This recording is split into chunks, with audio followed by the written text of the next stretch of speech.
नमस्कार। आइए आज सुनते हैं लाल किताब के अनुसार 9 ग्रह की जीवन गाथा, उनकी जुबानी। सृष्टि के आरंभ में जब समय ने अभी करवट लेना शुरू ही किया था, तब देवताओं ने आकाश के अनंत विस्तार में 9 शक्तियों को प्रतिष्ठित किया।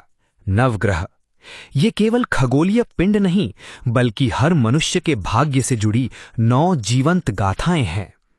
सबसे तेजस्वी हैं सूर्यदेव, स्वर्ण रथ पर आरूढ़ 7 अश्वों की लगाम थामे समस्त सृष्टि को प्राण और प्रकाश देने वाले।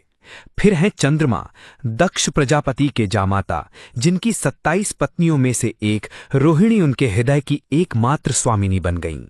इसी असंतुलित प्रेम ने उन्हें श्राप दिया और तभी से चंद्रमा की कलाएं कभी पूर्णता को छूती हैं तो कभी अंधकार में विलीन हो जाती हैं।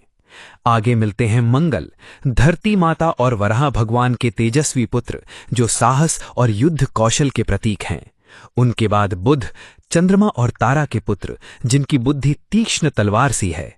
फिर आते हैं बृहस्पति, देवताओं के गुरु, जिनके ज्ञान से स्वयं इंद्र भी मार्गदर्शन पाते हैं। उनके पश्चात शुक्राचार्य, असुरों के आचार्य, जिनके पास वह दुर्लभ मृत संजीवनी विद्या थी जो मृतकों को भी जीवन लौटा दे।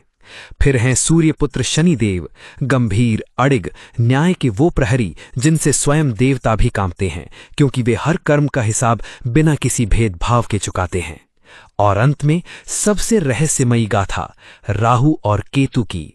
समुद्र मंथन के उस निर्णायक क्षण में कपटी असुर स्वरभानु देवताओं की पंक्ति में छिपकर अमृत पी बैठा। सूर्य और चंद्रमा की पैनी दृष्टि ने उसे पहचान लिया और भगवान विष्णु तक यह भेद पहुंचा।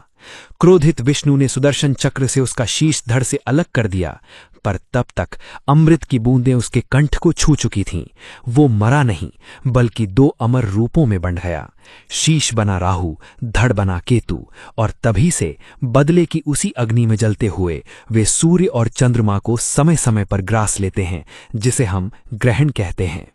यही है नवग्रह, आकाश में अंकित 9 अमर गाथाएं, जो युगों से मनुष्य की नियति को गूंथती चली आ रही हैं।